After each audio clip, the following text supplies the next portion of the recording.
गुरुदेव से उपस्थित सभी प्रतिभागियों के उज्जवल भविष्य की कामना करते हुए एक शिक्षक की हैसियत से मैं आप सबों को शुभाशीष देता हूँ, आशीर्वाद देता हूँ कि मेरे गुरुदेव की कृपा हो और आप अपने लक्ष्य की प्राप्ति में कम से कम समय में सफल हो। कम से कम संभव समय में आप सभी अपने लक्ष्य को प्राप्त करें। आज की जो तिथि है शिक्षक दिवस, गुरु का दिन है। गुरु की भूमिका जीवन में क्या है, गुरु का उत्तरदायित्व क्या होना चाहिए, गुरु की भूमिका कैसी होनी चाहिए, इस संदर्भ में हम लोग एक दूसरे से रूबरू होंगे।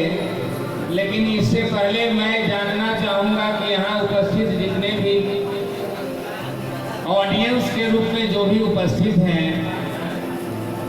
अपने भविष्य को उज्जवल बनाने के लिए जो प्रतिभागी उपस्थित हैं, मैं ये चेक करना चाहूँगा कि आप सबों का ध्यान, दिल और दिमाग मेरी ओर सेंट्रलाइज है या नहीं।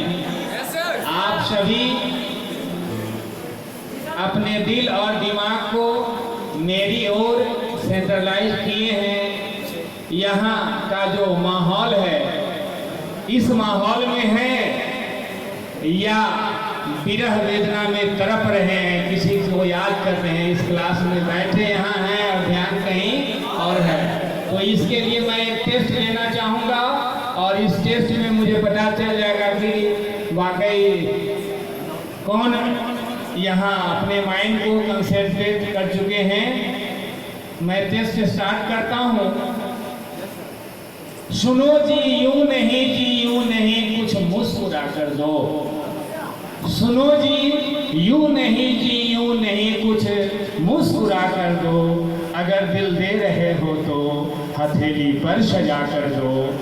सुनो जी यूं नहीं कुछ मुस्कुरा कर दो। अगर दिल दे रहे हो तो हथेली पर सजा कर दो। बहुत शोहरत बहुत चर्चे सुने हैं आपके मैंने, मगर मुझको यही लोगों जरा ताली बजा कर दो।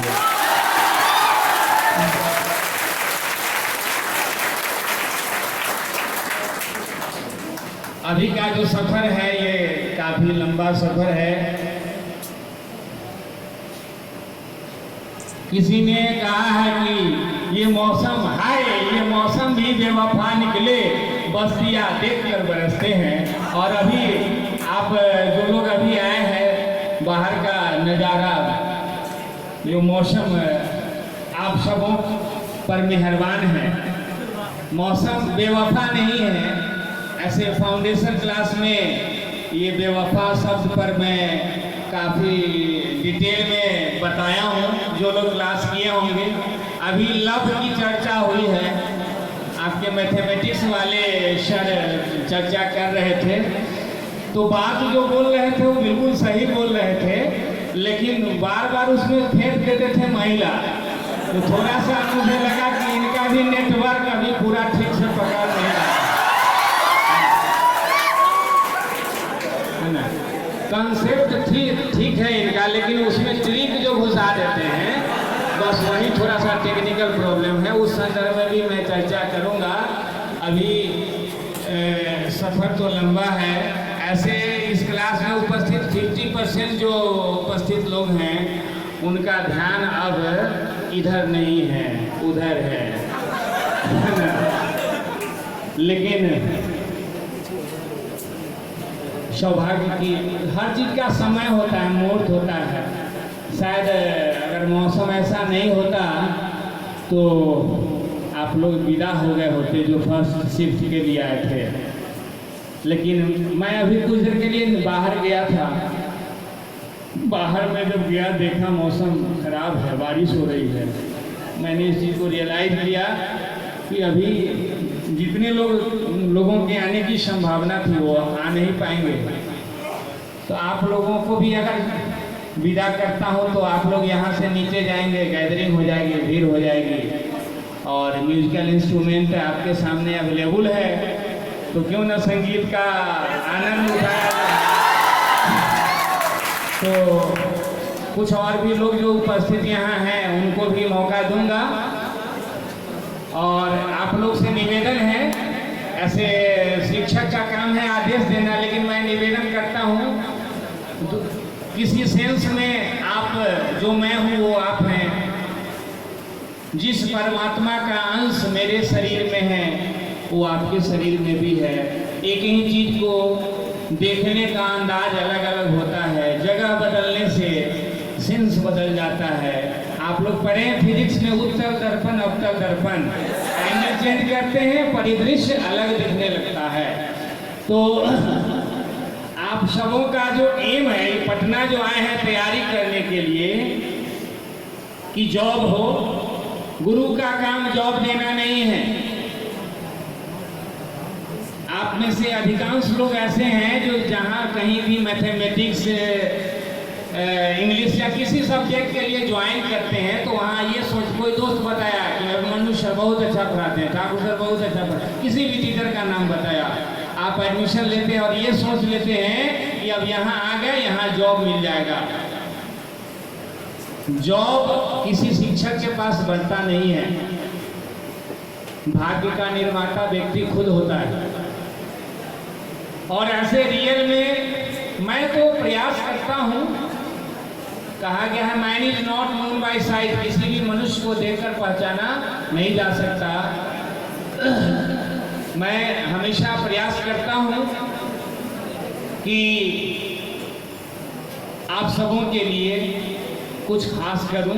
रियल में जो गुरु का फर्ज है, जो शिक्षक की भूमिका होनी चाहिए, उसके लिए प्रयास मैं करता हूं। लेकिन सफलता कितनी मिलेगी ये डिपेंड करता है आप लोगों पर।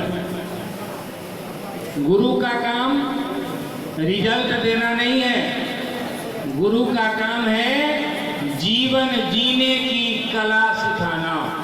गुरु का वो काम है कि आप जीवन कैसे जिएंगे। मेरे सैकड़ों ऐसे स्टूडेंट्स जो आज 50,000 मंथली अर्न कर रहे हैं, पब्लिक सेक्टर में जॉब कर रहे हैं, गवर्नमेंट जॉब के लिए बेचैनी रहती थी उन लोगों को। बहुतेरे ऐसे भी बच्चे थे जो बातचीत के दौरान कहा करते थे कि गुरुदेव सर क्लर्क फलर्क में भी हो जाएगा ना, तो मन शांत हो जाएगा, पता नहीं चल पा रहा है कि होगा कि नहीं। और बातें मैं बाद में शेयर करूंगा, लेकिन मेन मोटिव पटना आने का या ये जॉब वगैरह लेने का जो भी मेन मोटिव है, उसके पीछे एक अरमान छिपा है सबों का, मेरा भी आपका भी। ऐसे अभिमन्यु सर तो अपना बता ही दिए हैं। तो माहौल में रुखापन जो आ गया है उसमें थोड़ी सी नमी लाने का मैं प्रयास करता हूँ। ऐसे मेरी आवाज़ भैंस की तरह हो चुकी है, फिर भी ऐसे टेक्निकल, क्योंकि संगीत के मैं शिक्षा लिया हूँ, ऐसे 10 साल से तो इस क्षेत्र से बहुत दूर हूँ, और पहले ही जो साधना किया था वही थोड़ा बहुत है अनुभव। तो आप सबों के माइंड में, मन में ऐसा कंसेप्ट है, हर जितने भी लोग उपस्थित हैं सबों के मन में ऐसा कंसेप्ट है, झिलमिल सितारे